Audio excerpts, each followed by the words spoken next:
deep in an underground secret Pacific Island lair, Pop Culture Minefield presents Saturday Morning Funtime. This is the Comic Relief Crusader telling you to get your morning cereal ready, because here we go. Good morning. It's Saturday. Afternoon for some people. Goodness gracious. I regret to say that Bill is not here today to produce the show because Bill is in urgent care right now. He sounded terrible yesterday with that cough. And I didn't want to comment on it, because previously when he rattled, I was like, dude, you need to get that cough checked out. And he's like, this is what I sound like all the time. I'm like, all right. Because he's a 12-pack a day smoker. I mean, he smokes a lot. Yes, he does. I know chimneys that have less smoke damage than him. And we worry about him because, even his mom, like Martin was mentioning it, his mom has yelled at him during shows. You don't take care of yourself. Ma, I'm doing a show, Ma. But anyway, he's in urgent care today. I'm hoping it's not because our buddy Chris DiPerno from MUFON up in New York, he got the RSV, which is an infant virus. Normally infants get that. And it's really odd. But a lot of congestion. So everybody keep your positive thoughts about our producer, Bill. We love that guy. He's just a huge part of what we do. I ask that everybody send your positive thoughts out. If you're religious, send your prayers. We love Bill, and we want him healthy. So, but anyway, it's Saturday, and I was when I made this show, I was really feeling despondent because, look, man, it does not look like Julian Sands is alive. And currently, the latest news report is that they're going to continue searching.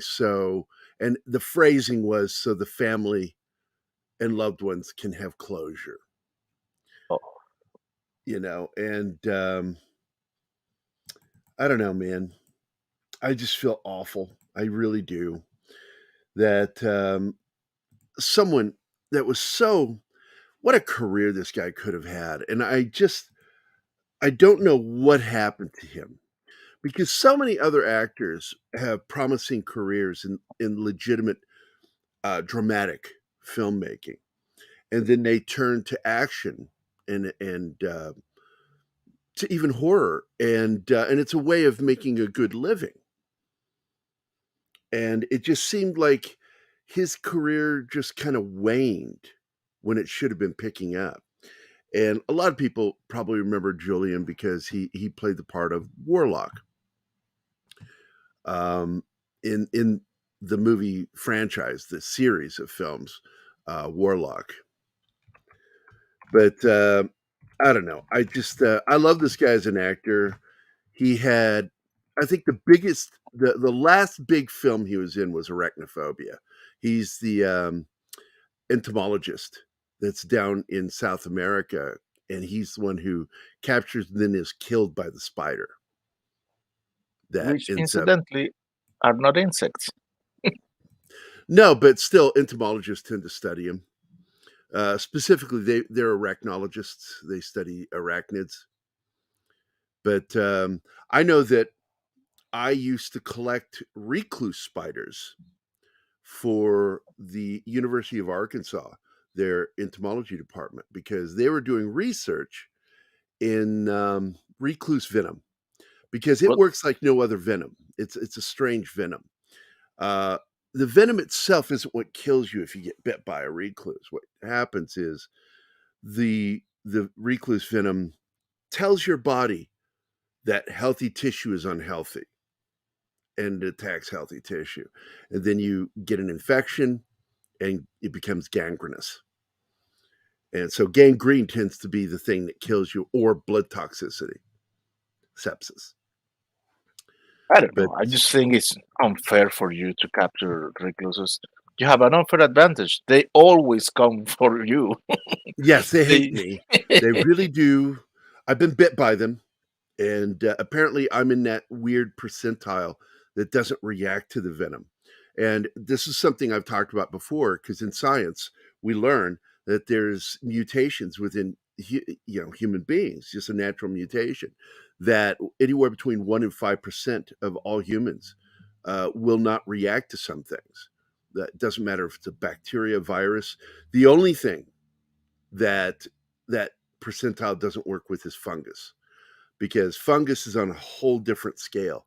And if you become infected by a fungus, if it finds a way to infect you, because humans tend to be the wrong temperature for fungus. And if there was a way that fungus could survive in a human, which is what the show The Last of Us is about, it's 100% fatalities. There's no mutation that's going to save you from fungus if it decides, or if it's capable of evolving. So he was in Boxing Helena. That's right, Slasher Fred. It's actually on the list. If you saw the thumbnail for this show, it's right in the middle. I love that movie. It's one of those screws with your mind movies where when you get to the end and you find out everything you saw didn't happen. And it's a good film.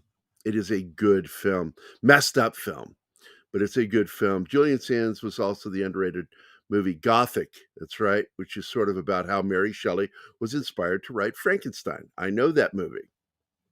I think I've seen about every film Sands was in. And I'm just such a fan of this guy. And it always broke my heart that he just kind of faded. He became kind of obscure after the 2000s. And this is a maybe guy he was maybe he really, was happy this way. I don't know. I don't know. This is something we don't know, and probably will never know. I know that he had a happy life, that he loved doing what when he disappeared, he loved hiking into the mountains. And he did this quite often. He was very proficient at hiking. And hey, good morning, Joe. Let's see, who else here? Oh, Joe? Anima is here. Hi, Anima. Bush McFadden. Bush. Luis Feliciano, Slasher Fred, Real Wade Nation, and Penny. And so good morning, everybody.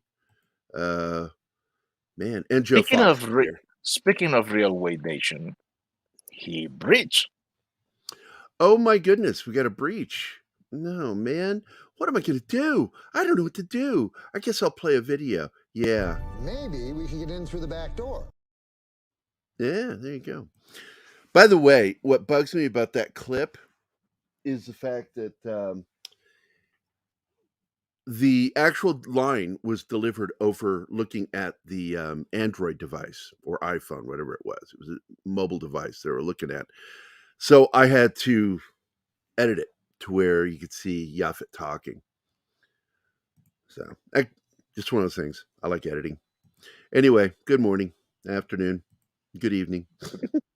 And I know the possibilities are next to none, but wouldn't be badass that they found him and he's still alive, but with all his clothes ragged and saying, "Man, I have to eat some shit." Hey, Shanatsky, how you doing, buddy? Under the weather. Oh, great. Hey, Shanatsky. How are you, my friend? I'm sorry, dude. Everybody's like getting sick. Luis Feliciano says he's been missing for 3 months, and the way he disappeared is scary. It is scary. Bad weather. They had really bad weather. And do I think it's too late for him? Look, I did a little work in, and when I say little, I worked in rescue. And that's not a good sign. When you're looking for stuff. You're looking for signs of life when you're out there. You're not just looking for them. You're looking for signs of life. You're looking for fires. You're looking for things that have been consumed, maybe things that have been buried, like poop. You're looking for all sorts of things, and they haven't found anything. 3 months since January, since he went missing, nothing. That's not a good sign. I mean, when you go 3 weeks without a sign, it's already looking bleak, and it's 3 months now.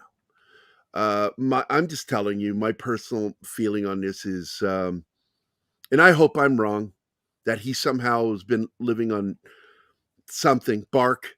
I don't know. Maybe he's like Yul Gibbons and shaving off bark from trees and eating it. I don't know. I just don't think he's alive. I don't think it's even possible in that weather up there. So I wanted to celebrate him because he's somebody I don't think I've talked about in a long time. And I mean, I was a big fan of his. Hugh Grant is another English actor, that was a contemporary with him that came up around the same time. And one came up through horror and became a legitimate actor, and the other one came up through legitimate drama and became a horror actor. And it's like they kind of flipped their roles.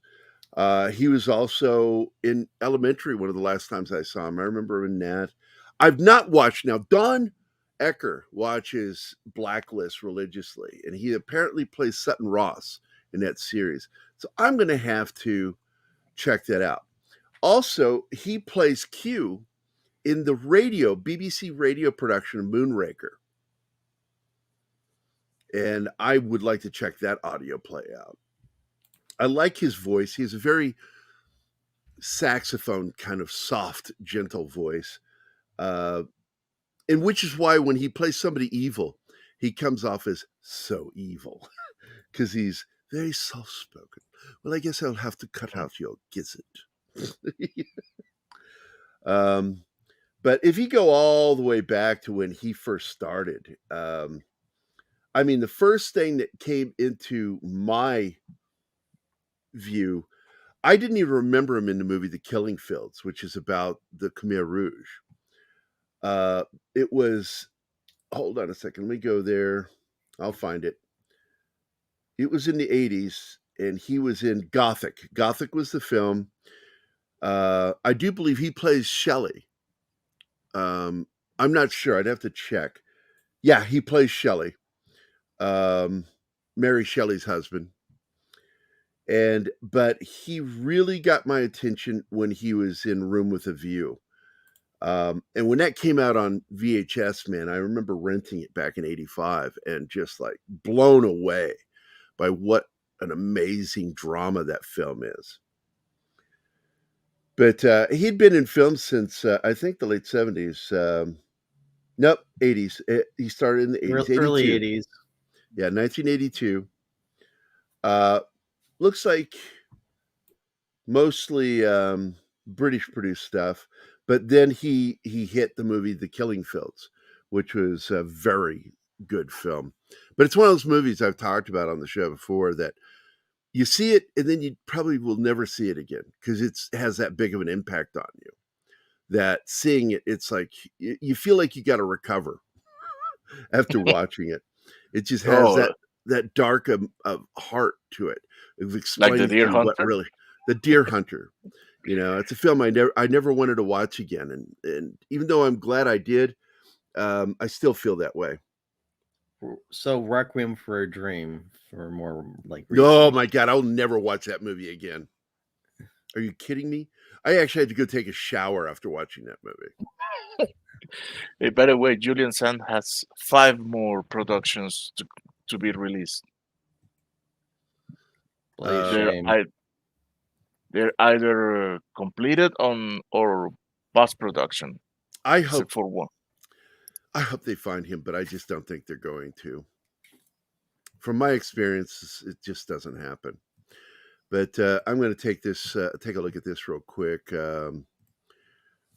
Hopefully, let me know if I begin to break apart. Break up. Everything to know about actor Julian Sands' disappearance. Julian's Sands was reported missing on January 13th by his wife. The actor remains missing more than 2 months later. Sands remains missing after he disappeared following a hiking trip up into Southern California's Mount Baldy in January. Sands, 65, was first reported missing on January 13th by his wife, Eugenia Sitkowitz, after he set out to hike the San Bernardino County area mountains. Searchers for the actor's whereabouts remain ongoing more than 2 months after he went missing and have been impacted by significant amounts of inclement weather across the region in recent weeks. And that's detrimental. That if he was alive, that alone would likely kill somebody. Because trying to stay safe in inclement weather is really hard. You don't take everything you need. Searches for the actor's whereabouts remain ongoing. The actor's disappearance has gained international attention, with family and friends like John Malkovich speaking out about the relationship with Sands. The San Bernardino County Sheriff's Department Corporal Nathan Campos confirmed to People magazine in January that Sands was originally reported missing in the area surrounding Mount Baldy around 7:30 p.m. on Friday, January 13th.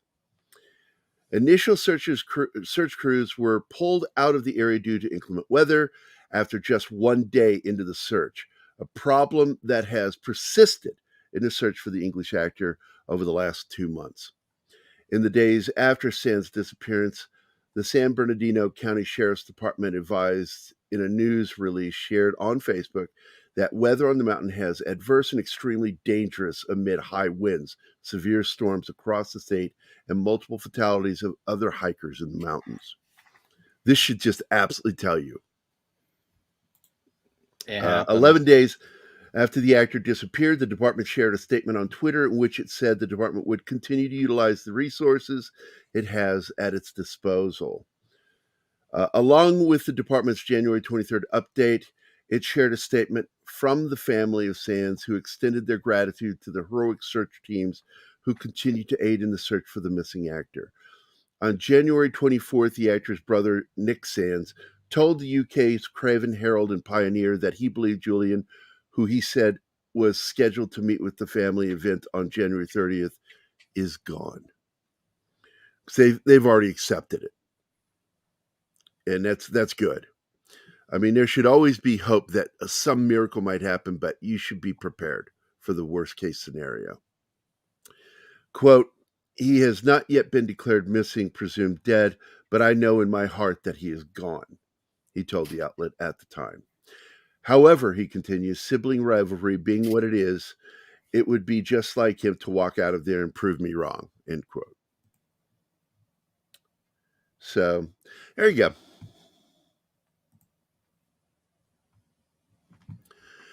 So, I'd just like to talk about some of this stuff, some of our favorite stuff with him. I think, his films, the Warlock films that he was in, were just so damned enjoyable because he relished playing evil. He really did. It's wonderful schlock from what I remember of them. It's been like over 2 decades since I watched any of it. I just remember him having like his long hair and he had like, what was it? Like his hands up and he was like gaining powers by killing people, if I remember right. Yeah, he would do the hand gesture thing. And I'm hoping that there's a good clip of him. I'm looking for a clip of him. Arachnophobia. Oh, we got a clip here from... Is this from Warlock, I think? I'm sure we'll get claimed for it. I don't care. I'll pull it later. Oh. I made a mistake. What happened? No, it's I hate YouTube on Chrome because I turned off blocking ads because I'm friends with, he's been on our show from Heavy Spoilers and he makes his money off of that. So, and now I get constant commercial breaks at everything. So, but here we go. From Warlock. Oh, that movie. I think he's still a nice looking guy for his age, 65. Yeah, that is not the reason I won't wear a ring.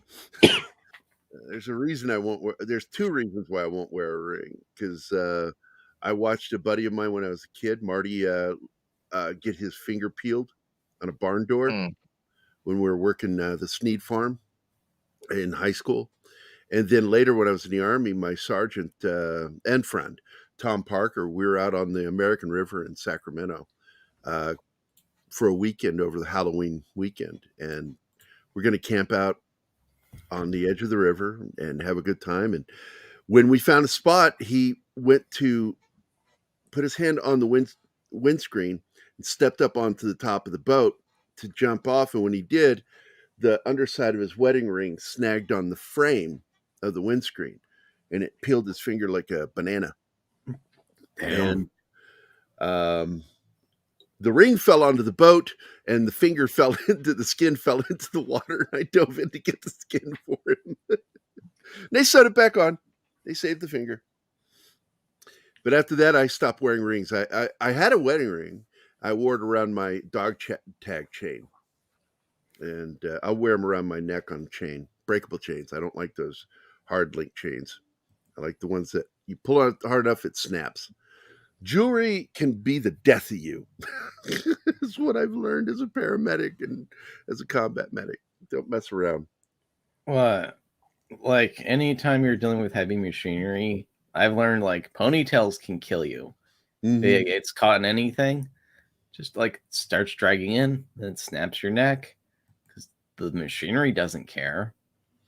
Nope. It is just functioning. It's doing its thing. Well, so what was your favorite Julian Sands movie? Let's see, looking over this, he does have a lot. So just give me. Oh, he was in Ocean's 13. Let's see. Yes, he was in that.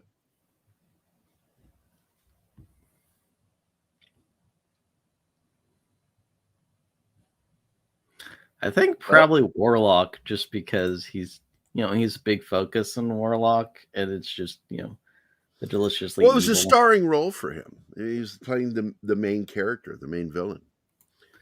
And he was liked enough, they brought him back for a sequel, even though he dies at the end. 3 sequels, if I remember correctly.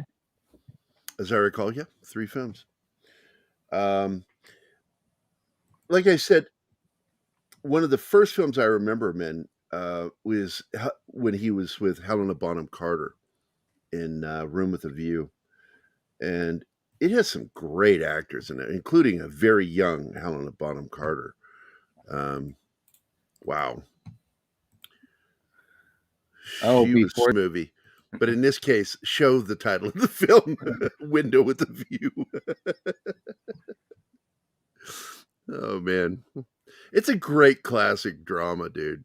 I love it. Romantic drama. Yeah. Every once in a while, I like those movies if they're good. And that was one of those films I really liked. There's 2 commenting here that I think are very much on point. This one from James Andrew Morrison. Yeah, the humor, the dark humor in that movie is perfect. I also like just the cold aloofness that he portrays in the film to some of the most sinister shit that he does in the film. He's completely emotionally detached from it. That guy is enjoying himself, man. And this one from Bush, absolutely.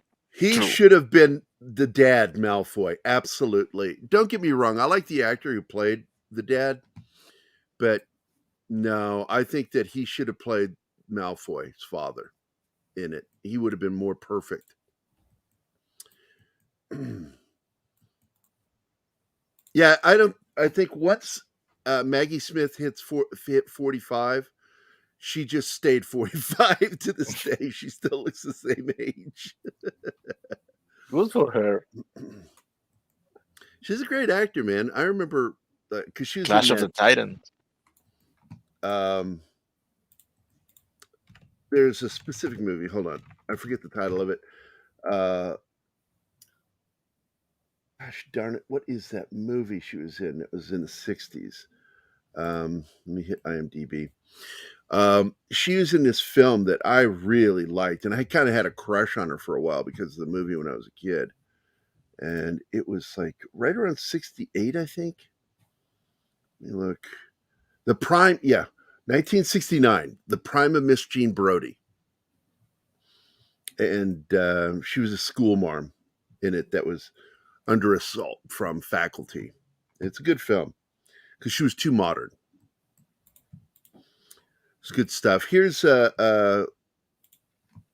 Julian Sands talking about working on Warlock. The Warlock of Warlock 2 has much more relish because he's a hit, you know what I mean? And so all that gathering of the runes, the stones, giving the stone, it has a sort of a malevolent joy to it. How can you have faith in a God that cannot even control creation? How can he lead you to salvation? There is no hope in chaos, only in order. Nice speech, buddy.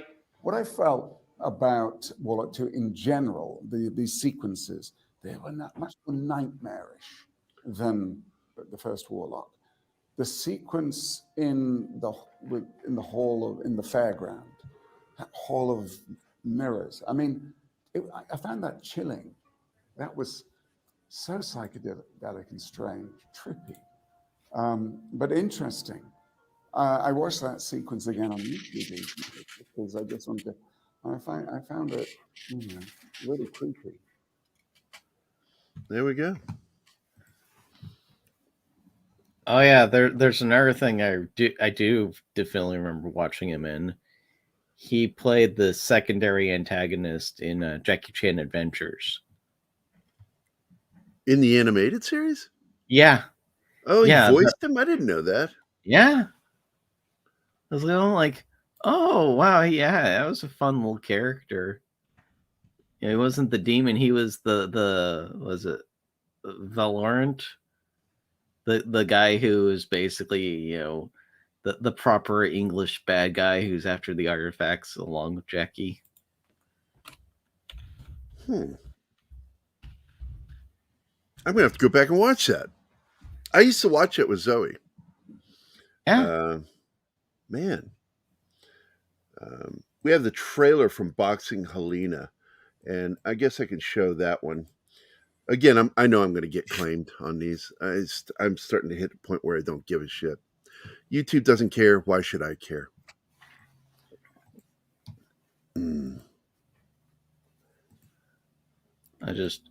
Jackie Chan Adventures. The funny part, Jackie did not voice cartoon Jackie in it at all, even though he was in the episode. It really sounded like him. Yeah. So who voiced him? Let me pull.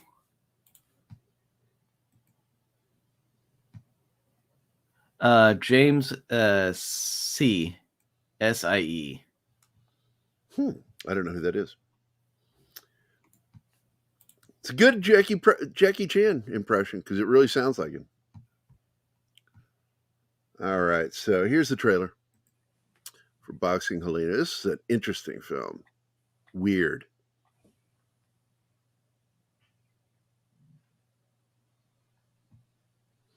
Orion.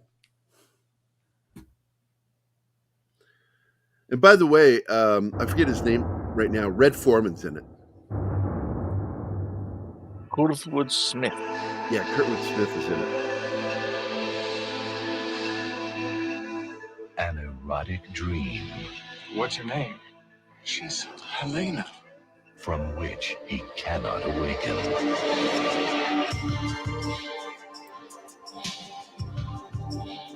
A dark obsession. You're everything to me. You're nothing to me. He cannot control. Nothing to me. You have the faintest idea how to make me feel good. Make me feel good. What is it going to take, Nick, for you to realize I don't want anything to do with you? She is a woman he will do anything to possess. You have done a very bad thing. Anything. You should see what he's done to me. I had to operate here in the lab. This is unheard of. Why isn't she in the hospital? I took care of it, Alan. What about your life? I love her, Alan. Beyond love. Take her. Beyond obsession. Take her. There hides something beyond reason.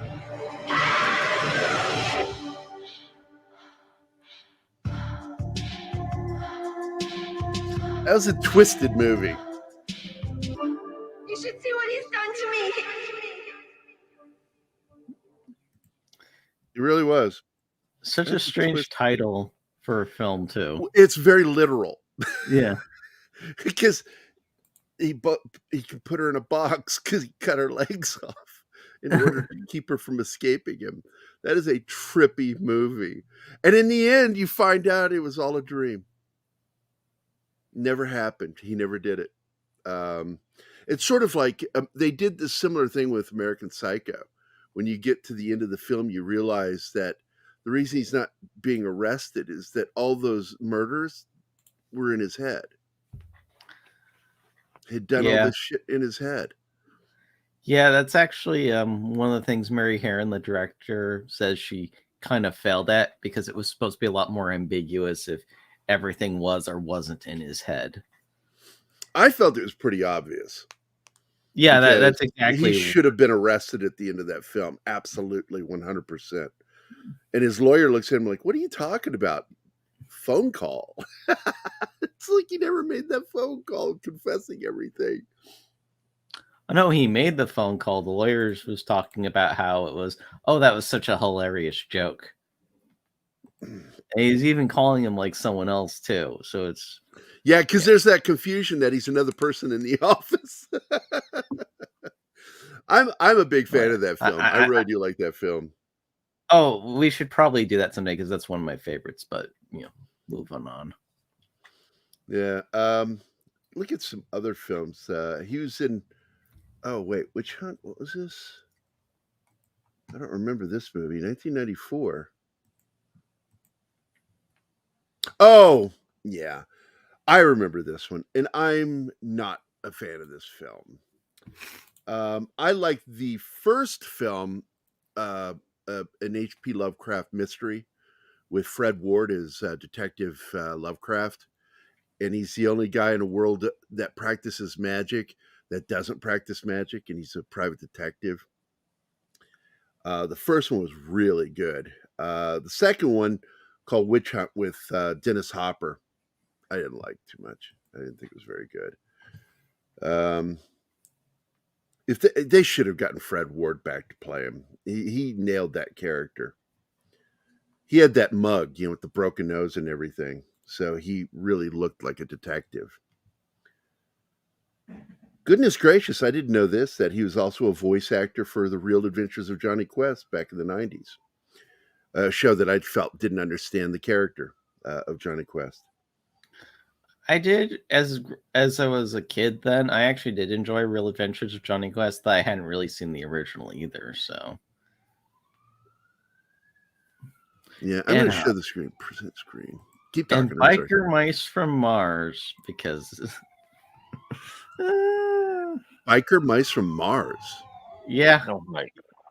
He was in that series. I don't remember that at all. It was one of those Ninja Turtle ripoffs. Yeah, it was an a what ripoff? Oh, when the Teenage Mutant Ninja Turtles blew up, gotcha. There were a ton of cartoons like Street Sharks, Biker Mice from Mars. It was basically a team of 4 characters who are some kind of humanoid animal. Battletoads was another I just one. found it. Biker Mice from Mars, 1995. He was in Leaving Las Vegas. That's another movie I'll never watch again. You see it once, you don't need to see it again. Yeah. I mean, definitely Cage did deserve the Oscar for that, but yeah. This is a little film he did, Tale of a Vampire. I remember this flick.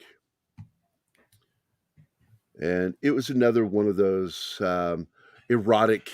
That seemed to be his niche: erotic horror, erotic drama. Well, I mean, erotic thrillers. You're a red-blooded male. I mean, not the worst thing to do. So what's gonna happen? Oh, we need to be like around a bunch of like half-naked women constantly, and to pretend to have sex with them.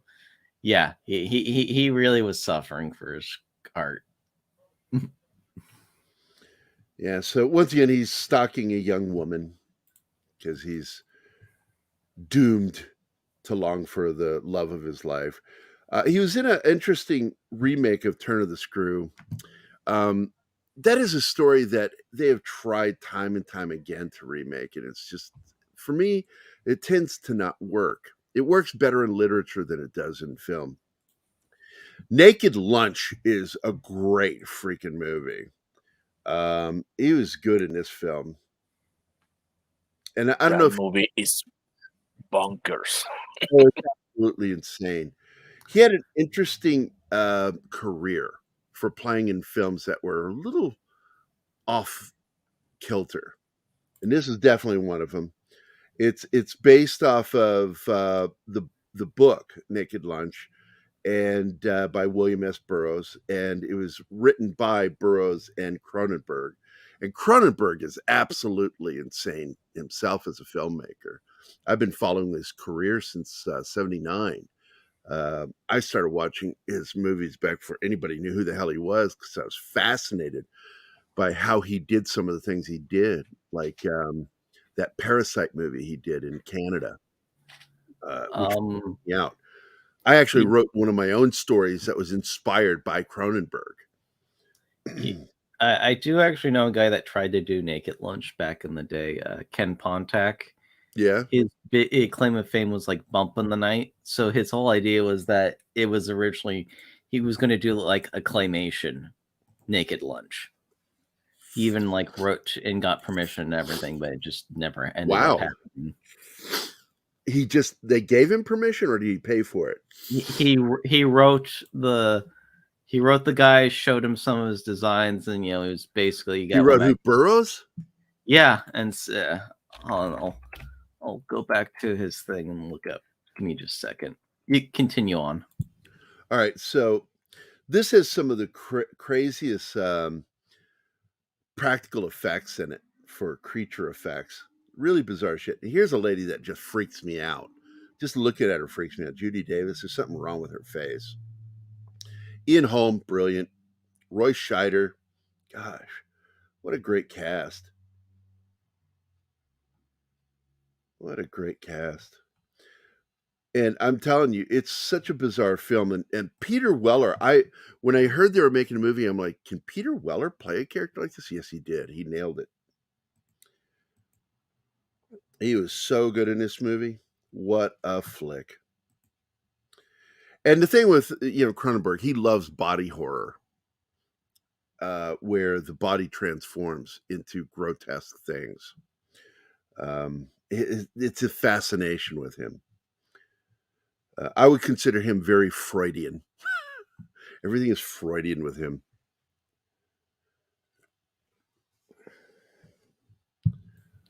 Oh yeah. Here's the update with it. Yeah, he had gotten the okay, but he couldn't find the funding. It was going to be animated short excerpts from the book. That sucks. Yep. And of course, he plays the part of Dr. James Atherton in Arachnophobia, and he has a terrible death, as I recall. Doesn't he in that? Doesn't he get killed by the spider in that? I don't remember. I saw that movie once and I didn't like it, so I tried to put it out of my memory. I'm surprised Marshall didn't put him in Congo. Congo. Because Frank Marshall directed Arachnophobia, so. James, I think you're right. And the problem with that movie, Arachnophobia, was the reshoots. Huge mistake. They should have just gone with the original edit. And the Screaming Spiders, maybe.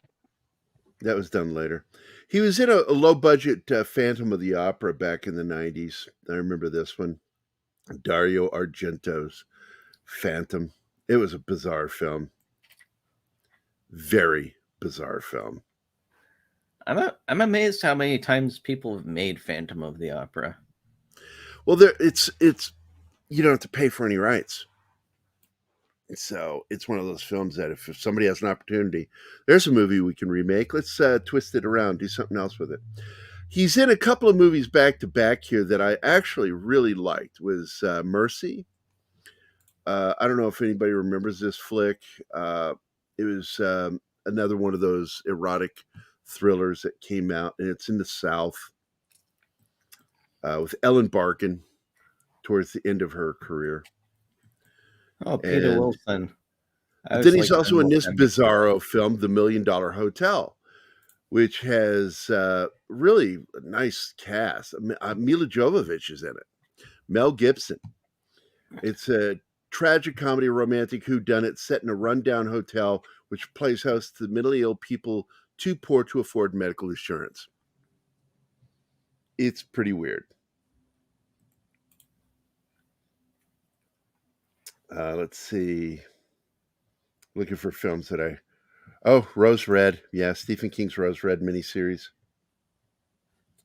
It's a good film.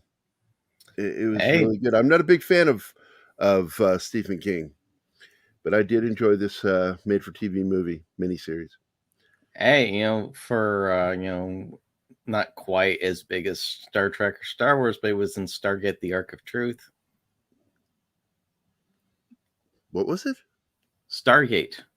Oh, Stargate. One of the movies they did after the series finished. Yeah, I saw that one. It was really good. And there he is. He plays Valmont in Jackie Chan Adventures. That's interesting. That is so weird. He's in Jackie Chan's The Medallion. I remember that. I took Zoe to see that in the theater.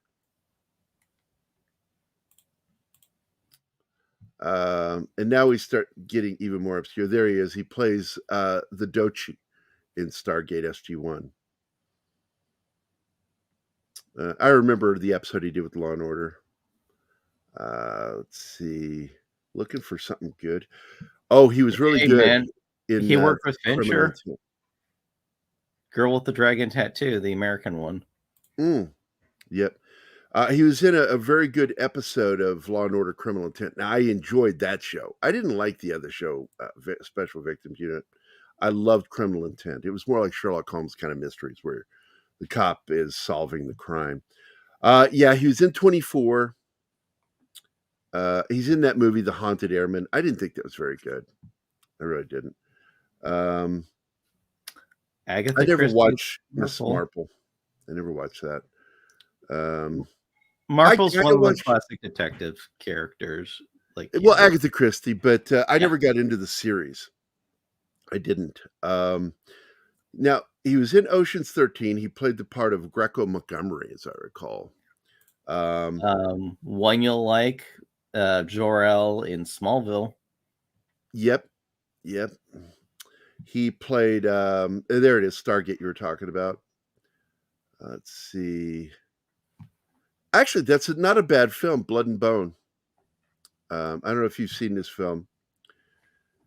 I like watching Michael Jai White's movies. I like his movies. I do. He puts some thought into what he's making. Yeah, they're low budget, but they're fun. A lot of good fight scenes. If you've never seen it, I highly recommend Black Dynamite. Of course I've seen Black Dynamite. Give me a break. I just said I love everything by Michael Jai White. I'm just double checking because it's one of those movies I mention and people go, "What?" Like, it's the best parody movies ever made, man. Yeah, I like that film. I've never seen this one. It's a short film. I'll have to check that one out. See if I can get a copy of it. Smallville is Jor-El. Yep. Let's see. Nope, never saw that. Nope, never saw that. Nope. There we go. And this is a very good film. I actually like this movie. I prefer the original film. I think it's Dutch. But I got to tell you, I did enjoy the remake. I thought they did a good job on it. And who did Sands play? Oh, Christopher Plummer was in it. He was great. He plays the younger version of when they're doing the flashbacks. That's right. Let's see. He plays Q again. I love this that they did this. I was unaware of this, that they did the James Bond stories as radio shows. And he plays Q in the radio productions.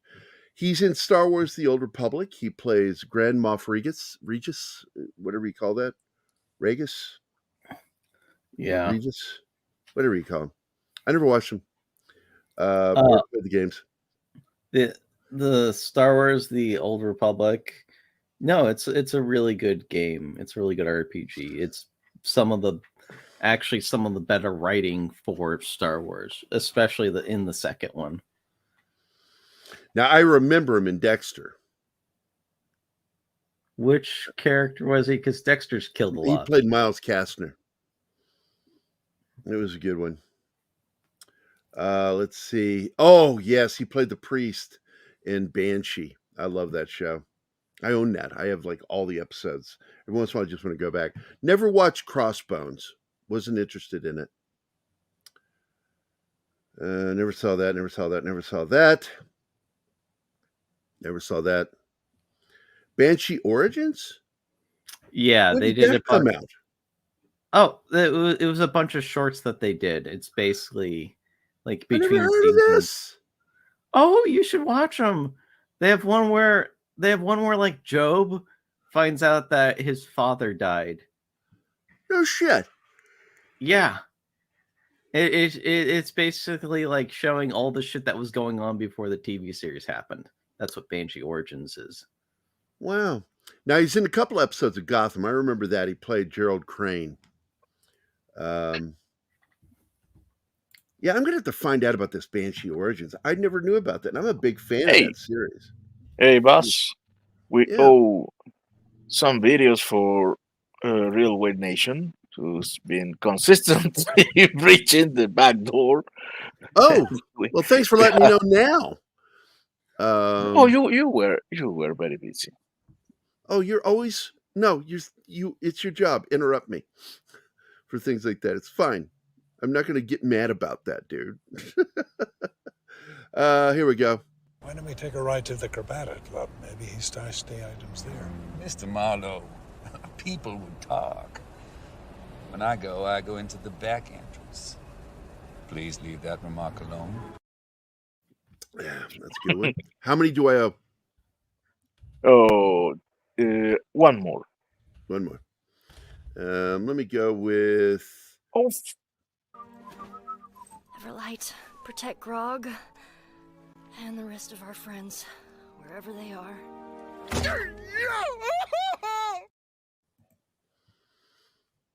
And he just gifted another one.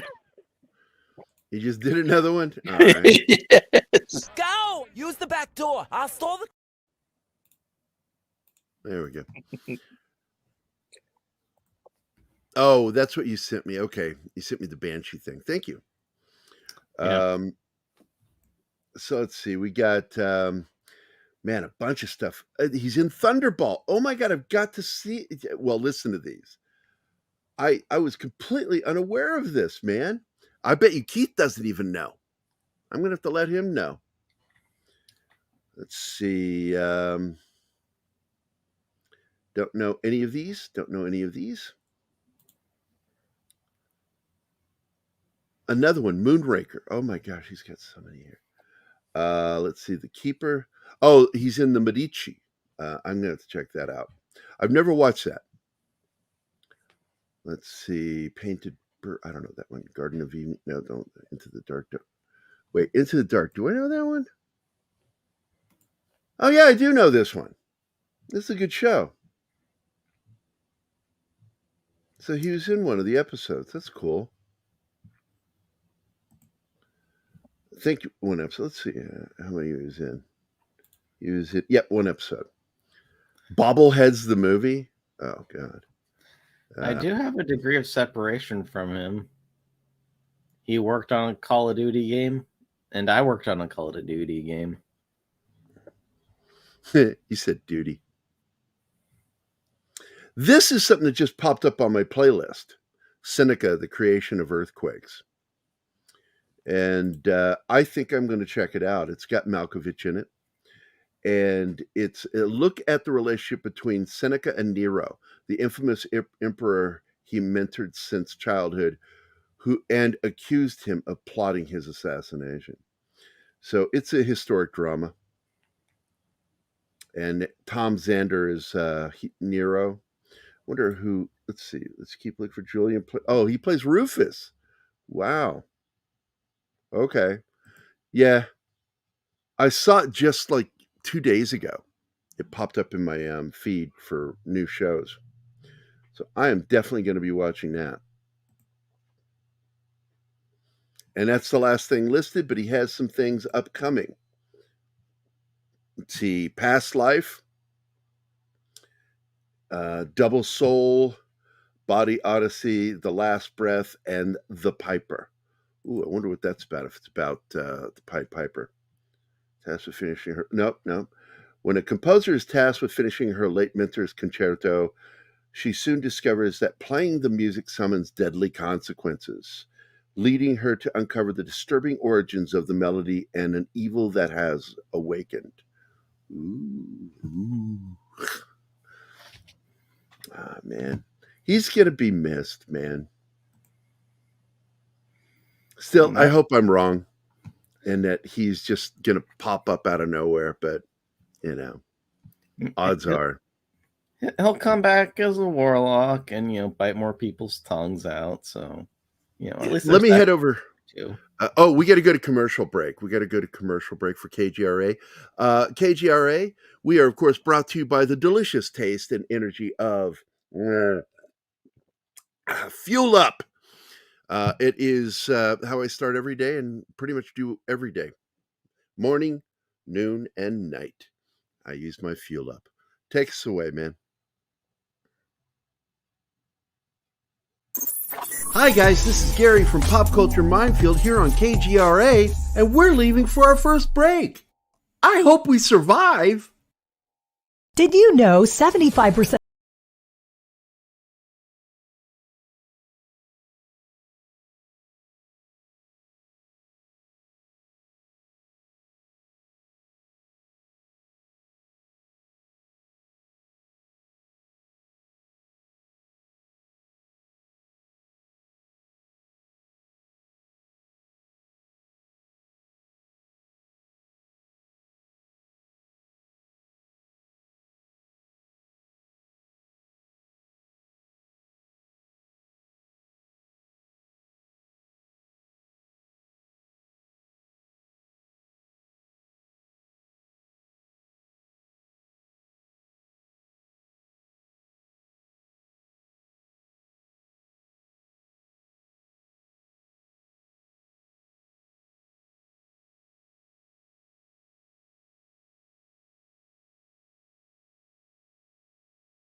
Hey members, the new KGRA DB app is now available on iOS and Android devices.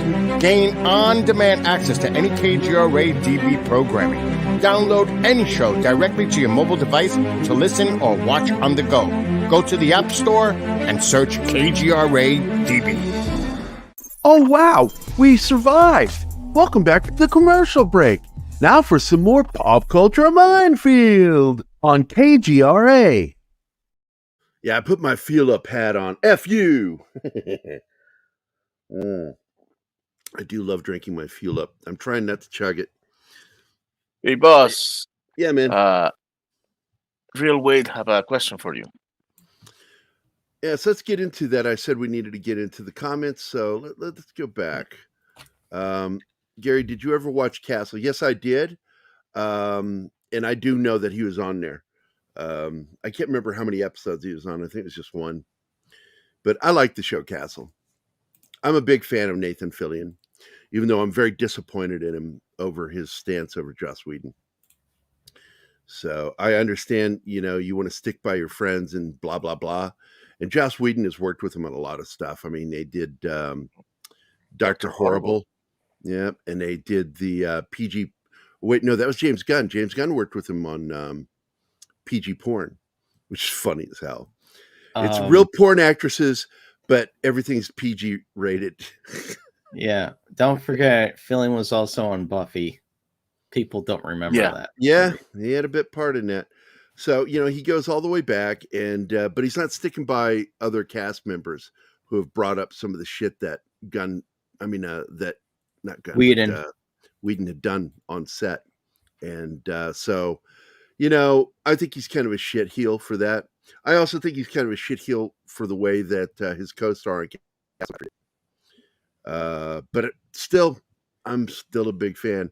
I have trouble watching him on The Rookie because it's so badly written, but I continue watching it because, damn it, I enjoy watching him.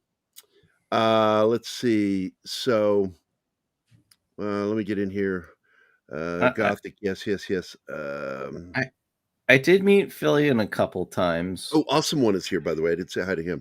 Go ahead. What was that? You met him? Yeah, I met him a couple times because back in the day, like he's super into Halo, like playing and whatnot. And one of the local like theater shows things when I was doing like improv and all these other things, back in the day, one was like Halo the show, and he was just there. So it was one of those close type theater stuff. So I briefly meet him. That's neat, man. Yeah, it's fucking cool. Slicer Fred brought up in the original Warlock, the young boy that the Warlock kills in order to get the ability to fly was played by Brandon Call, who is known for playing the role of JT Lambert on the series Step by Step. Yeah. I remember that scene, dude. Killing a kid. That's evil. Bush says, remember, if you're lost in the wilderness, leave signs of life. Smear poop on it. Look, man, it's funny, but it's true. If you want to be found, you need to leave signs. And poop is actually really, don't bury it. Don't bury it, because they will find it. Trackers will find it. Or hell, campsites, light a fire so they can actually see it when they're looking for it. Well, that's it. They look for fires. They look for feces and urine along trees. They got dogs out there sniffing, not just for you, but for your evacuations. There's a lot of things that they look for. Pacific 414 is here. What's up, dude? Hey, man. Good to see you, man. Let's see. Sinister is a good term for his voice. Yes, because it's so placid. He played a cold, aloof English accent better than anybody. It really did. There was a movie that Sands was in called Tale of the Vampire. Yeah, we brought that up.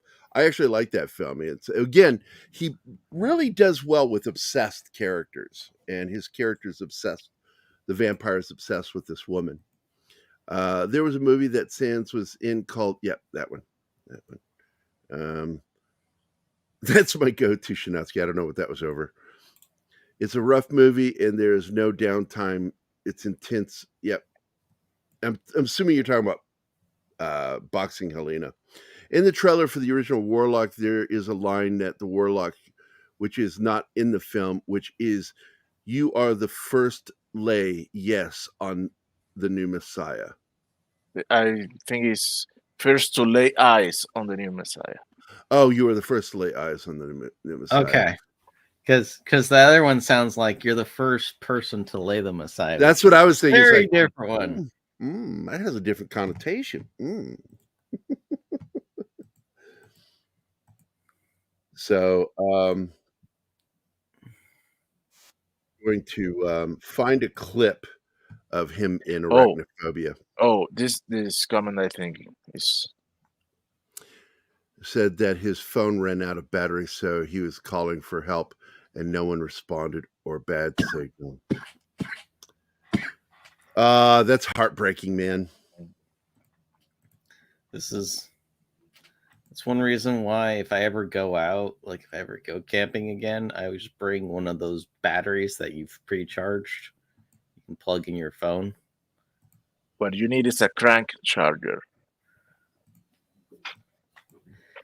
that is bound to work with or without light or anything. You just crank the shit up and use your battery. This one is a good scene slasher, Fred. In the original Warlock, I love the scene where the Warlock goes to the fortune teller in order to contact Satan to find out why he was brought to the future, and the fortune teller becomes possessed. That's a good scene.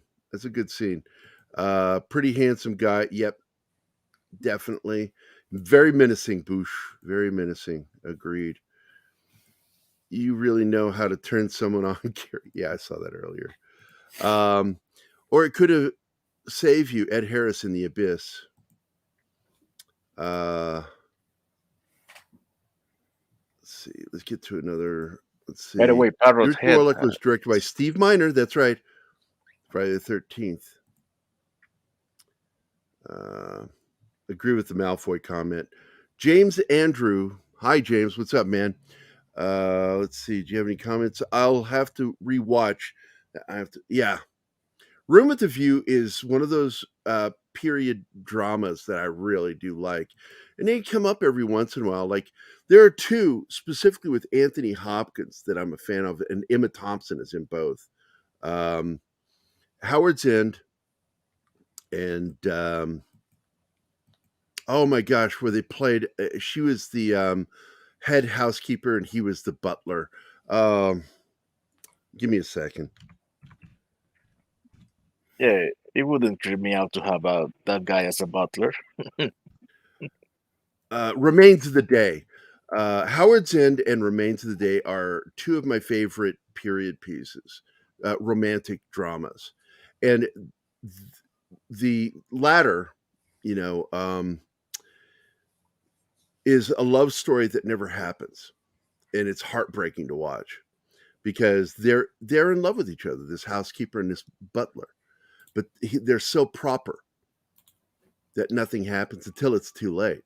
And then he finally goes to confess his feelings for her at the end, takes a bus on his one day off, goes to tell her, and she's married. And he leaves and goes back to be a butler. The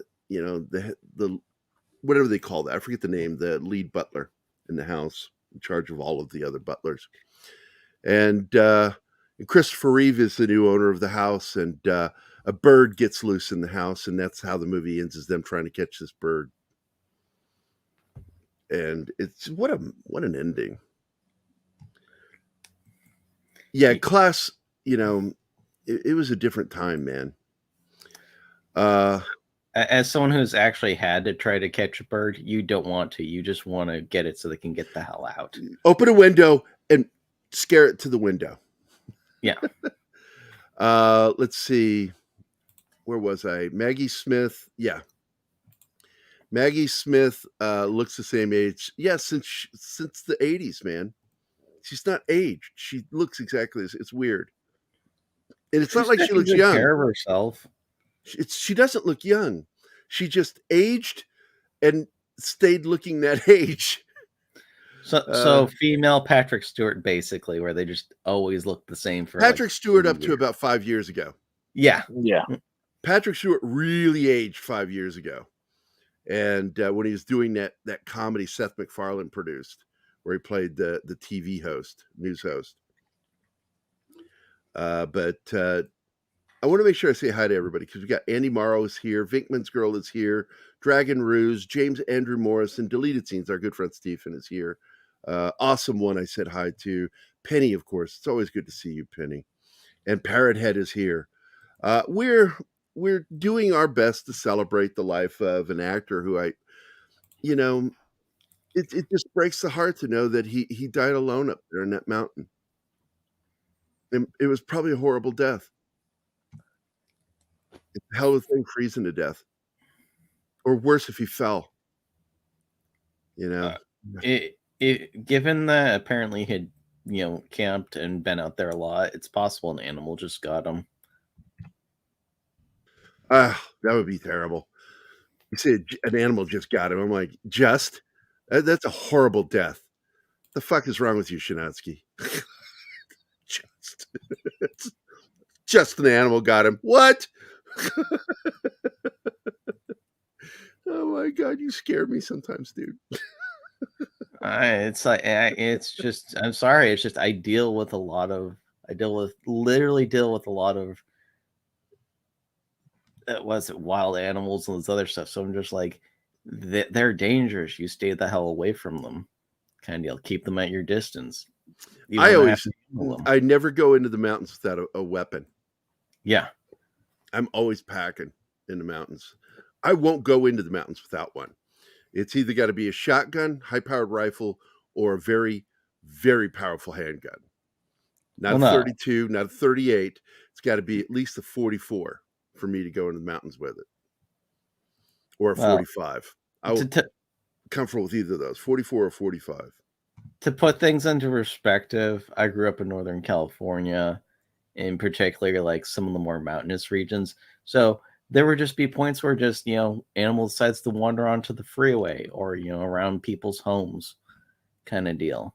So it's like, you be careful. I mean, a raccoon killed like one of the cats where I lived when guys that just, bit the shit out of them. They got sick and died, unfortunately.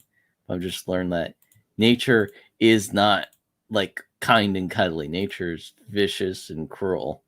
It's like that moment from Family Guy when they're watching a nature documentary and this one animal kills this other animal, and you hear the narrator go, "Damn, nature, you scary." Yep. It is. Gary, do you have an answer for this question? How long do officials or family members have to wait until they officially declare him dead? That's unknown. The assumption is he's dead. I mean, when you hear the family has already accepted it, and you hear comments like, we're going to continue the search for closure for the family, that lets you know that everybody, but until I think it's going to take a court judgment. They're going to have to prove beyond a reasonable doubt that there's no chance he survived for there to be a declaration of him being missing but presumed dead. My own experiences with this kind of stuff, it's like the first week is where you have the best chance, and then after that it drops off drastically. Yeah, just immediately, because usually like days is what you've got in the woods. It's just, it looked bad. And when we got into February, and not one single report for the entire month of February, nothing. It's like, this isn't good. We didn't talk about the Langoliers. He's not in the Langoliers, I don't think. I don't think he's in that. Is he? I don't think so. What year did that come out? Chicken. Because I don't think he's in that. Nope, he's not in that. Yeah, he's not in that one. Sorry, Vickman's girl. Let's see. Jackie Chan Adventures. Yep. Man, I enjoyed watching it with my daughter. I like the way that the art was done in that. Anthropomorphized animal cartoons. I don't know what that's about, Andrew, but the bikers, mouse. Oh, the bikers. Got it. Hey, look at that clever guy saying hello. Let's see. The Girl with the Dragon Tattoo. Absolutely. I like that film. Isn't that the movie based on Burroughs' life? Oh, it's loosely based on his life. The shooting took place. It was a real shooting. And I would suggest going to read his biography, and you'll find the elements that are in his real life that are in there. It's semi-autobiographical is what I would refer to that story as. Let's see. Have you seen the cartoon? I'm not sure.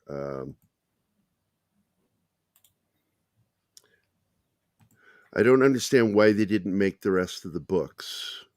Girl with the Are you Dragon talking about? Tattoo?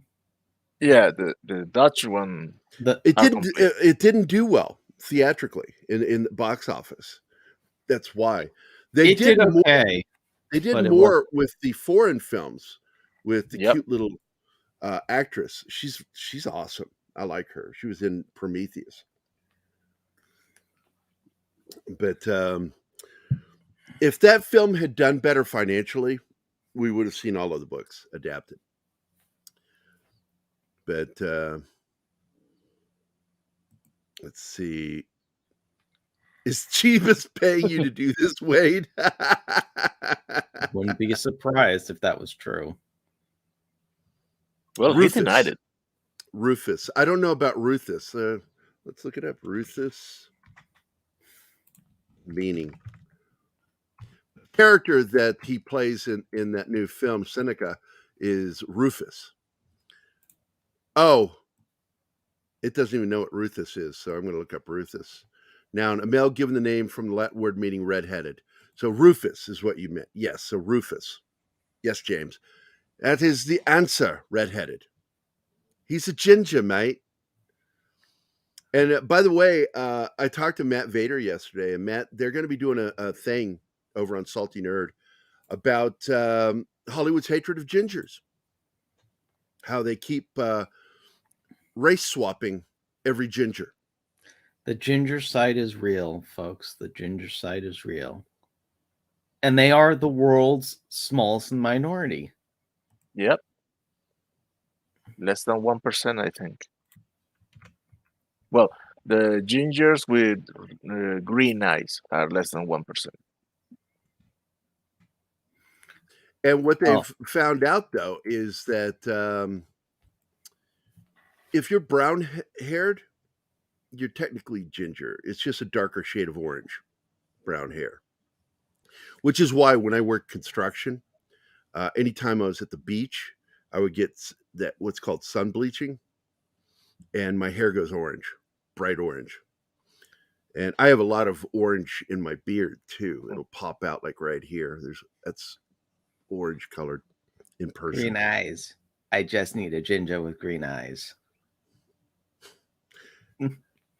Well, I've been corrected here. Oh, really? Gingers with blue eyes, because Anima is a ginger with blue eyes. Oh, so she's biased in her accent. No, just yes, and this is what I wanted to come back to. Yes, James. Class Station was something that existed in England for a long time. And but oddly, there was great pride in even like those that were on the staff in these homes. They took great pride in their station, butlers and housemaids. And you see that if you see upstairs, downstairs, the upstairs, downstairs title comes from that. Great series about it. And then, of course, Downton Abbey goes deeply into it, which I'm a big fan of Downton Abbey up to a point, and then I got disinterested in the show. Like the new movie, didn't watch it, wasn't interested. How long do officials or family? Yeah, we went over that. I mean, this was back in January, so unless he ran off and reinvented himself, odds are, yeah, odds are. And it sucks. And I just, I hate to think, we need to find his body so his family can bury him. You saw all of the Dutch films. Yeah, they're really good. The Girl Who Kicked a Hornet's Nest. I really enjoy I like Wallander and her series. What was that called? What was her character's name? What, Elizabeth Sadler? That it? Yeah, like Elizabeth Sadler or Sadler. Stieg. What is that guy's name? Stieg Larsson. Stieg Larsson is the author, and it's funny because the actual title for it is Men Who Hate Women. Basically, that's like the actual like little translation of it, but it's not as catchy of a marketing title is. Girl with the Dragon Tattoo. Yeah, and she targets these guys. There are real, because they do exist. There are women out there who hate men, and there are men out there who hate women, really do. They're legitimate misogynists. But when you call every man who's a sexist a misogynist, you take away the power of that word. And so it doesn't have as great a meaning when you say it. And it's one of the things that this cancel culture, Me Too, all of that has done is they've diminished the value of words by using it with everything. So sad to think that Michael Nyquist and Christopher Plummer and now Julian Sands are gone. Yeah, holy crap. That's true. What I feel really bad about that whole series is that the Stieg Larsson never saw any success for it. Like, it became popular after he died. So as far as he knew, he was a failure. And then his family ended up owning the rights. And so his partner, because they weren't married, doesn't get anything and has no claim over anything. So it's a pretty sad story overall with that guy. Yeah, pretty much. Almost like Van Gogh. James Ender Morrison, William Roofies. Come on, Parrot Head. William the Conqueror's son, William Rufus, was so named for his flaming red hair. Let's see. Have we gotten caught up with the Penny? Almost. What's this? Oh, when I get out of the sun, my Irish shows. Enema was stolen Gary's soul yet. It really delves into the corruption of the Dutch government.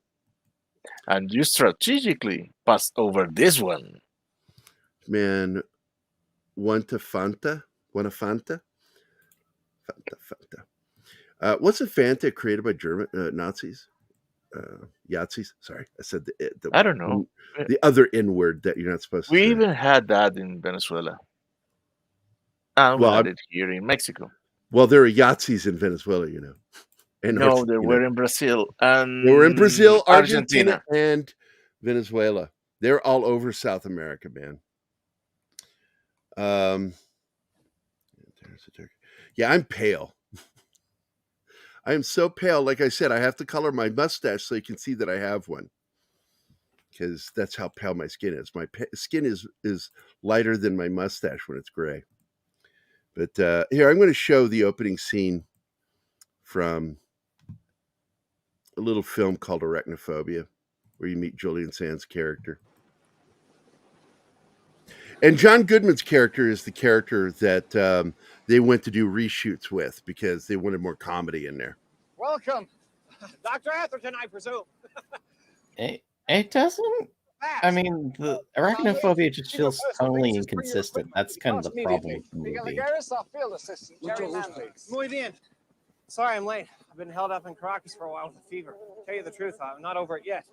Well, be sick on your own time, Mr. Manley.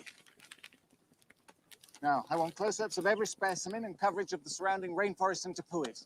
The what? Tapui.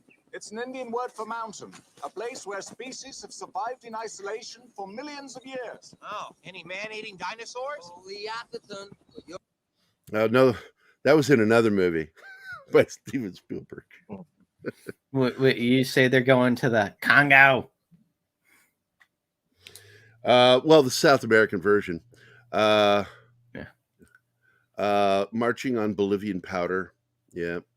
And I remember the banners for this with the huge spider on them that people stole. I got to tell you, man, I went to see this in Phoenix at it's the mall where they shot the movie Eight-Legged Freaks. The movie Eight-Legged Freaks was shot in the mall after it closed down. And that movie theater in there is the movie theater I went to see Arachnophobia in. There's a little interesting, ironic twist there I like. But I really enjoyed watching the film in the theater, but I freaked out because I have arachnophobia. Read this.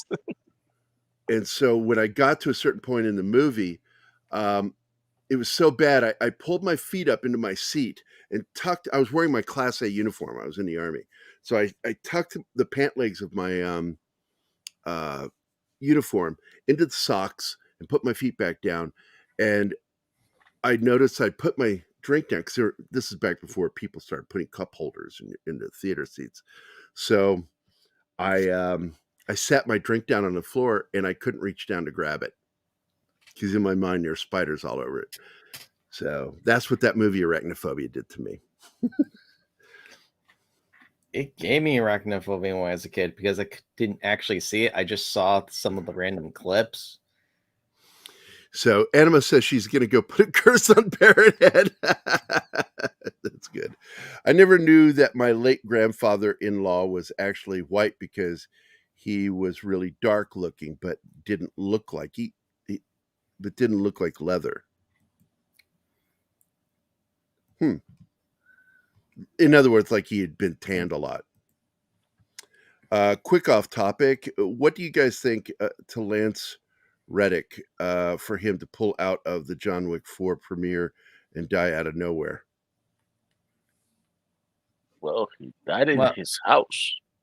He died at his home, as far as I know, and the premiere was like a couple days later, which is why they because it was when they arrived at the premiere that they were given the call. The director was given the phone call that he was dead, and then he immediately went and told Keanu in his hotel room. They were at the hotel. They'd just gotten there.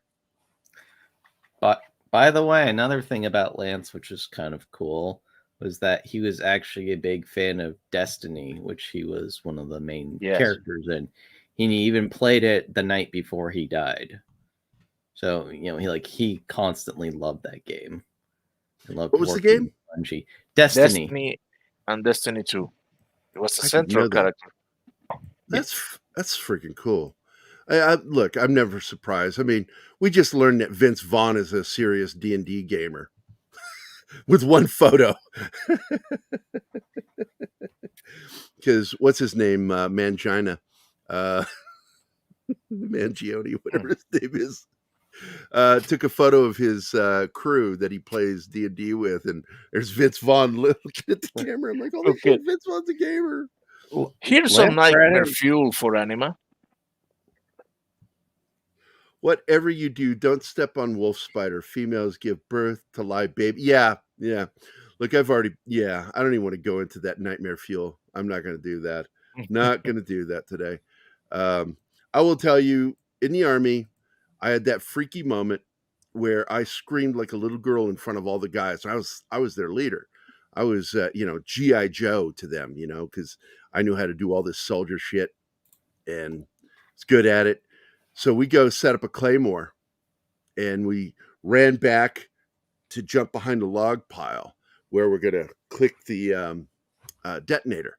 You have to do it 3 times real quick. 1, 2, 3. And then it explodes. And I jumped on the other side of the log pile, and my face was right up to the edge of the log pile and a tree right next to it.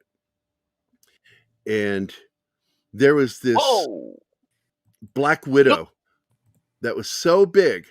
Hey, Brian. Hi. There was this black widow that I was so close to that in my eyes, it looked like it weighed 500 pounds. Just this big bulbous butt with the hourglass on it. And it was so close to my face, it looked like it was 500 pounds. Oh. And I remember screaming like a little girl and throwing the detonator out of my hand at it. And flipping backwards away from it and kicking away. And all the guys in my squad were like laughing their asses off going, they'd never seen me lose my shit over a black widow. And I was so embarrassed over that. But the funny part of this story is not that. The funny part is where we began to debate whether the black widow had a right to live. Because some of the guys wanted to kill it and some of them wanted to move it. And someone said, just leave it alone. And there was this one guy, his name was Washington, big, burly black dude. While we're debating this, and I, of course, was in the camp of kill the motherfucker. He walks over, brushes past me. And I looked at him, I watched him, and all of a sudden he just came up with his boot and he smished that thing against the tree and it exploded with a loud pop. It was that big. And he turned and looked at us. He says, debate over. fuck you guys, let's go. All I heard was something about piles and large butts in front of your face. That's all I heard. Yeah, big black butt. And we cannot lie. Anima says, hi, Brian. Hi, Anima. Hi, everybody. E. Clay Thompson is here. I know I'm late, but E. Clay Thompson. Better late than never. That's what she said. That's what she said. It's good to see Shinotsuki. We're talking about doing some Korean stuff, so yeah, we're going to do stuff about more Korean content. I think we need. Or well, we were talking about Julian Sands. Yeah, Boxing Helena. What a movie! Oh my God, that movie tripped me One out, of the man. weirdest movies ever made. That's what he was known for, though. He was either doing something that was horror erotic or drama erotic, and he was always doing that. And then he does this movie that's just so freaking weird. He surgically removes her legs. I know. So he can keep her as his pet, and live for her. And so she lives for him. And in the end, you find out, just like with American Psycho, none of it happened. That's right. It was a fantasy. Twist. Yeah, like what's the other movie? The movie that's like that, Jacob's Ladder. Yeah, but anyway. Oh, Jacob's Ladder. Sorry, plot spoiler. But yeah, it was all taking place while he was laying there dying. Yeah, but yeah, Julian Sands always been a weird. At least seemed to specialize in weird stuff. Naked Lunch, the unfilmable movie that they filmed. It is such a bizarre film, and of course, the only person who could probably bring that to screen was David Cronenberg, the king of body horror. I'm a big fan of The Tomorrow Man, though. I like that movie. I know a lot of people didn't, but I thought it was pretty good. Where he's basically a alien, whatever. Yeah, Ken. He plays Ken. Yeah, there was no Barbie, but he was Ken. Humanoid Ken arrives from the future in a spaceship in the present days to save the future of mankind. He sees a billboard and assumes the form of man in the advertisement. That's right. Then he tries to stop the car of the unemployed computer expert Jonathan Driscoll on the road, but is accidentally hit by Jonathan. Yeah. And it's just I remember this movie, man. It was, what was it, 96? Oh, something like that. And it featured another actor that just kind of disappeared off the map, Craig Wasson, who was in lots of good what stuff. the freak is Whatever up happened to with him? that dude?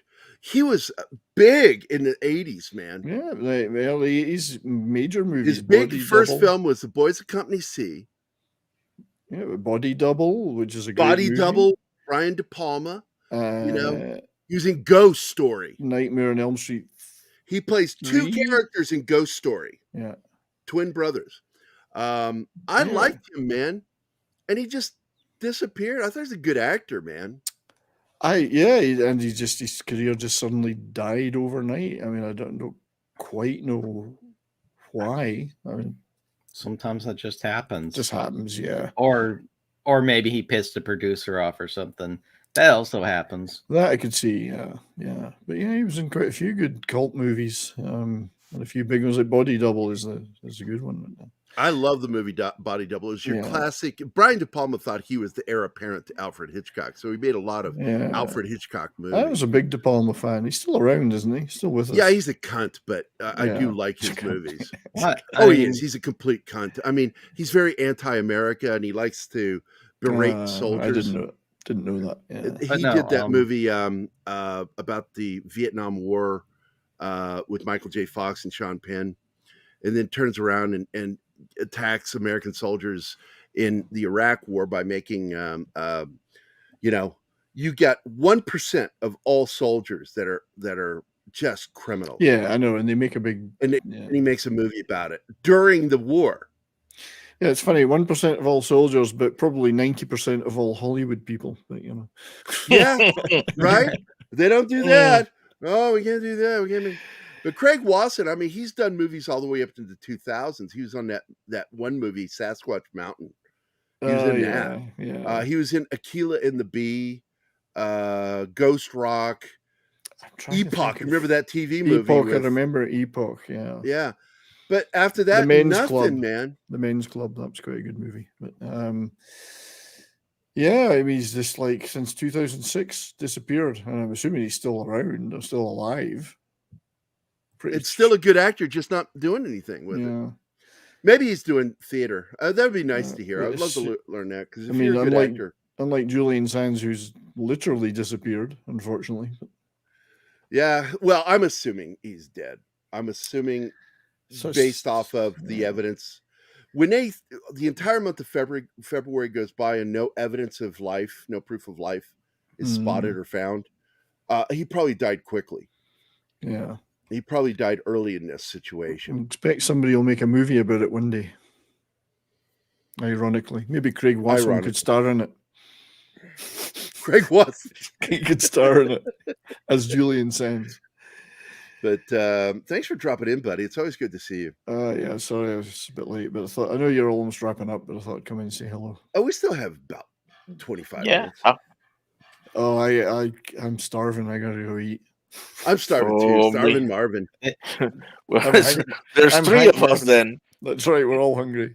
I'm Hank Marvin. See, you said Lee. I've made a point to not eat before shows because there's a tendency of making us a little tired, more lethargic. I agree with that. Yeah. This is your new title. It is not Backdoor Gary anymore. Now it's F you Gary. I got my fuel up hat. They sent me shirts, dude. I've got them sitting right here. Hold on, let me show you. I got these nice fuel up shirts, and I looked at it. It's an extra large. It's an extra large. And you think, oh, well, that's a good. No, it's not a good size. That's basically like sending a small to a full size adult. Is what that's like. You send me an extra large, it won't even go down my belly. It'll like stop right at the top of my Get abdomen. in my belly. Yes. I'm a wee large. I'm a wee large fella. A wee large. So they've sent you T-shirts. I see. So you're getting the T-shirts, not us. Okay. Well, I was thinking about giving one to Keith. What size are you? Me, I always wear a large because I like roomy. I'm not a large guy, but I like roomy T-shirts. I don't like tight T-shirts. That's what she said. Always use it. That's right. I like a lot of space. I need a lot of space. No, that you're not a large guy. I mean, that's probably true. We generally do like tight T-shirts on them. It's true, Gary. That I am only indeed. I only have 4 inches, but I've heard they like it that wide. I throw it like a foot. I've heard they like it that wide. My buddy, he's been on the show, Chris, Sean's brother.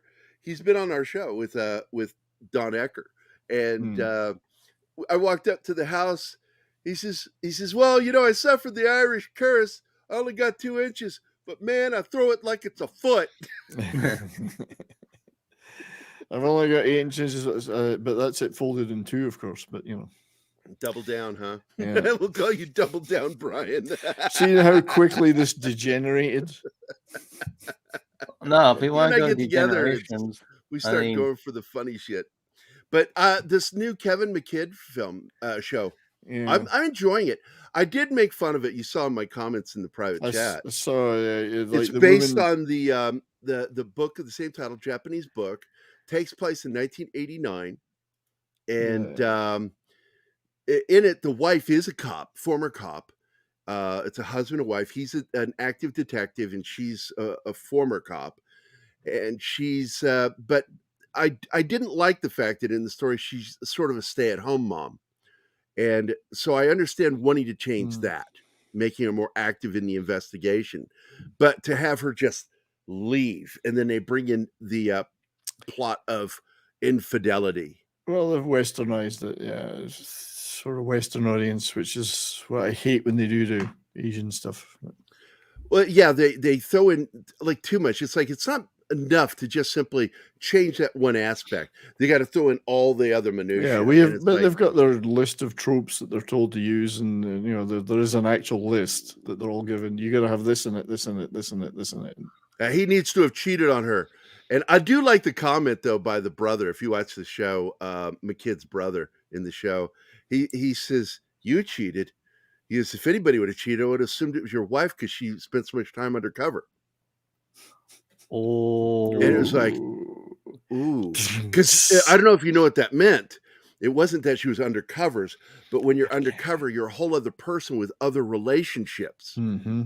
And you have to there's do usually whatever you have to There's do. a lot of fucking going on You with those gotta do what relationships you gotta do to maintain the cover. maintain that cover. You And gotta do so what I you was gotta like, do. that was a really good line. I'm like, that was a good line. And it It's, really caused Kevin McKidd's character to stop and go, but it is nice to see Kevin just McKidd kidding getting me? some work. He's a good actor from a town called Elgin in Murrayshire, which I have strong connections to. So it's nice to see him getting some work. You and I've talked about it, that he's both years of one of our favorite actors. I Oh, love he's him. great in show, Rome. Traveler, Great in where Rome. he would travel through time by his brain and go back. Oh yeah, I remember that. That was a good show, and it didn't pick up, and it pissed me off because it was really well written. Great cast. Yeah, Good well, I plots. really hoped that Rome would have made him a big star, but of course they cancelled it after 2 seasons. In fact, the second season was so compressed that it just wasn't worth it in the end, really. No, he's just known as that doctor on Grey's Anatomy, and it bugs me because he's so much better than that damn show. It was Rome he was in, wasn't it? Am I getting mixed Yeah, up? it was. I think it was Rome. Yeah, it was either that. Rome, yeah. So Rome, I thought would make him a big star. The first season of Rome was magnificent, but then they decided not to pick. They said, "We'll make a second season," but they did like 50 years of history in one in one season. You know, it just did. It was, you could see they said, "We've got these scenes, just jam them together into a season, and then we're done." It's such a shame because I loved him, and I loved him and Ray Stevenson's characters' interactions. Two great actors that I absolutely love, and I think they deserved better out of Rome. But that's a good idea, Penny. That's a good idea. To drawing for members, that's a really good idea. Equally, the sheep. Who cares if the sheep complain or not? Anyway, that's why they're sheep. It's like, who can keep a secret unless one of them is a sheep? Right. Yeah, it's like, do you listen to a cow complaining when you're eating your hamburger? No, of course. Your beef burger, of course you don't. So, I was going to read this before we go to personal life. I was kind of hoping to hear his story, but I go to Wikipedia, and it doesn't really talk about his life, where he came from, where he was born. Who's Wikipedia? Sorry. Sands. Oh, Julian Sands, right? I kind of appreciate that because too many actors are all about everything I'm doing at every moment. But there are those of us who like history, and I want that history. I like that history about actors, directors. I want to know where they came from, all those things, just for my personal interest. And it's kind of sad when I see that. So you're kind of a stalker. He is. Yeah. He wants to know their shoe size and things like that. Well, here's the thing about Peter O'Toole, because I read his biography. Loitering with Intent was the name of the book. That as a boy, he actually had such a hatred for Adolf Hitler that he, like the little kid in that little movie about Hitler, the comedy that Taika Waititi did, dramedy. Jojo Rabbit. Rabbit. Fantasy that he had a personal hatred relationship with Hitler. He had this fantasy. Peter O'Toole did, and it's fascinating to read. I enjoyed that book, and good stuff, man. I like biographies. I like reading the history of actors. W.C. Fields' story. Good God, I read that book, and then they made the movie W.C. Fields and Me, and I thought it was a really good film. Rod Steiger. I'm assuming you've read long ago the Spike Milligan autobiographies, like Hitler, My Part in His Downfall, and Rommel, Gunner Who, because it was all about his Gunner Who with a question mark. It's all about his personal. He was in the Second World War as a soldier in the British Army, and so it's all about his. I took down Hitler. It's funny because the two were quite far apart and never actually met, but Hitler, My Part in His Downfall is such a great title. He was just a regular gunner in the army. But and for those of you who don't know who he is, Spike Milligan is the main guy for the Goon Show. The Goon Show is single-handedly credited with being the inspiration for No Marty Goon Feldman. Show, no Python. Basically, yeah, you wouldn't have had And maybe no Beatles, because the Beatles love the Goon Show. Beatles loved the Goon Show. The Goon Show is, I mean, because you had the director, Dick, that directed the Beatles movies, Dick Lester. His name is Dick Lester. Dick Lester, yes. So his movies have big dick energy. Name, Richard Lester, Dick Lester. Dick Lester was a big Goon fan. You know? So was George Martin, who produced their records. Yeah, their vinyl records. The Goon, You have the Goon Show. I almost said Goon Squad. The Goon Show is something else, and if you've never seen it, go to YouTube and look up some stuff. See if you can find some videos. You have a bit of information about Julian Sands here. He came from Leeds in Yorkshire. I'm not surprised with his accent that he's from Yorkshire. And look at this. Just look at this. Yeah, look. I worry about her, just like a Christian worries about the soul of their loved ones. I worry about her soul when she shits on the Beatles. Clearly appearing as if she's got a deep void. We would have no prog rock if not for the Beatles. She has a deep void that you have to fill, Gary. With Beatles knowledge. However, we're doing a show. I got back to the Goons. So for those who do not know of the Goons, it's Peter Sellers, Spike Milligan, Harry Seacombe, and Michael another name that sounds perfect. And there was a fourth one, which was Michael Seacombe. It just sounds like a dirty word. Michael Bentine was the fourth Goon. He left fairly early, but they grew out of the variety shows that they did in the army in the Second World War when they started. They were all soldiers, but they ended up touring and doing variety shows to support the other troops. Although they all fought in the war, they weren't just guys that joined the war to do the shows, the variety shows, but they came out of that, and they all. Then after the war, they did the Goon Show stuff, which was revolutionary comedy. And it had an impact on another comedic actor that you and I know you liked him as much as I did, as Marty Feldman. And Marty got to work with him, Spike Milligan. These guys were so forward. Peter Cook and Dudley Moore, all that stuff. Oh, Peter Cook, Dudley Moore, that's right. They were another inspiration. Would never have happened without the Goons. And we would have never gotten that movie, classic movie, Bedazzled. Yeah, there's if not for Spike Milligan. Yeah, and Peter Sellers, of course, made his career out of the Goons, and then absolutely. It was so, and we should do a show sometime on Peter Sellers because he suffered from it's almost like schizophrenia. What he had, he was didn't know who he was. Problems. He had mental problems because he didn't know who he was. He became whoever he was playing. He's not the only actor to have that, though. I mean, a lot of actors have suffered from comedic actors in particular. Jonathan Winters was in and out of mental institutions. But he had all kinds of mental problems, and it led to a lot of conflict between him and Stanley Kubrick, Blake Edwards. But obviously, Peter Sellers is known by most people for the Pink Panther movies and Inspector Clouseau, but he had an entire career leading up to that with some fantastic British comedy movies that a lot of people may not have heard of. So I agree, we should do a Peter Sellers. I would love to you and me just sit down and talk about Peter Sellers and the history of this guy, because he was a big inspiration for me. A lot of my personal comedy that early on came from Peter Sellers, watching him and just forming the way, like all the voices that he could do. These guys they could do all these characters. He was on an airplane. Yeah, he was on an airplane and he started doing the voice first time doing Inspector Clouseau, and he was so convincing he annoyed the stewardess. She was getting annoyed with him, not understanding things.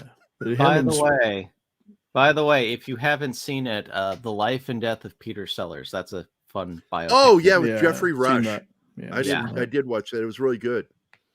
And it showed a little bit of the conflict between him and Kubrick. Oh, he does a great, by the way, we mentioned the Beatles, he does that great version of A Hard Day's Night. As he does it like in as a Shakespearean actor. It was a record he made.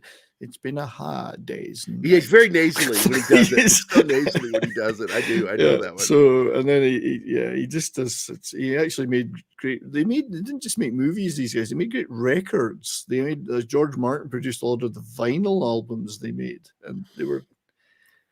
But Spike Milligan, Just, I'm walking backwards for Christmas, the greatest Christmas record ever made. I'm walking backwards for Christmas. Just he started that because nobody had really done the whole parody thing to music until Spike Milligan. And the Spike Milligan, surrealness of it. Wasn't there like Spike Jones also? Spike Jones is different. He did comedy, but his was involved with music directly. Spike Jones did sound like he had the crazy, because he started in radio and started doing the he get that, what is that called, the rattle from Britain. Yeah, Spin it real quickly. they used to use them at football games. Yeah, he would he'd just play call it, that and he'd rattle. do a tin whistle, Yeah, and he'd rattle. And Spike Jones was famous for sound effect music. Yeah, And, my God, Milligan was funny. Oh, in fact, there's a good parody of that, or a good nod to that in the movie Radioland Murders. If you've ever seen that movie, there's a nod to Spike Jones in that. I've actually We have 5 minutes left, gentlemen. Thanks, Martin. I'm repeating myself, but Spike Milligan is so funny. He's actually got the funniest gravestone in the world. I don't know if you know this. I've mentioned. I am repeating myself because I've mentioned it before. So Spike Milligan's gravestone, his headstone says, "I told you I was ill."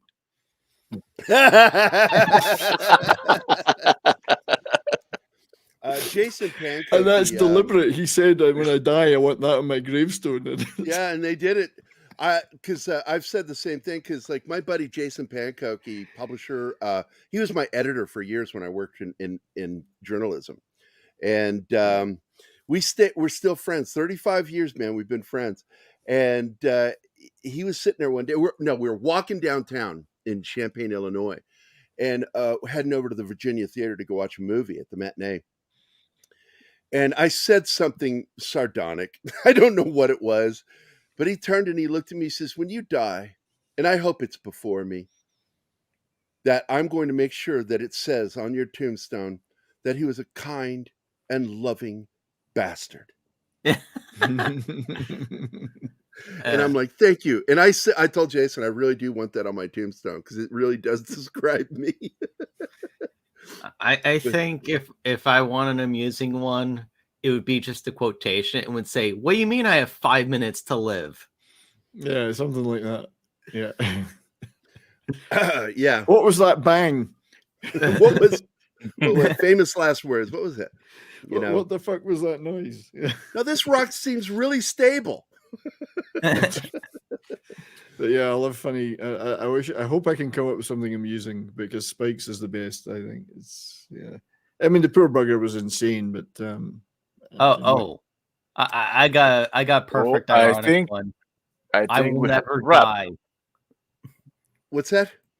I think we have to begin wrapping the show. Yeah. I'm going to share this real quick. I forgot this movie.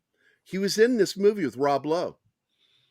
Oh, Oxford Blues. Yeah. He's in that freaking movie. God, I haven't seen that since it came out. Yeah, I'm going to have to watch it now with Anima.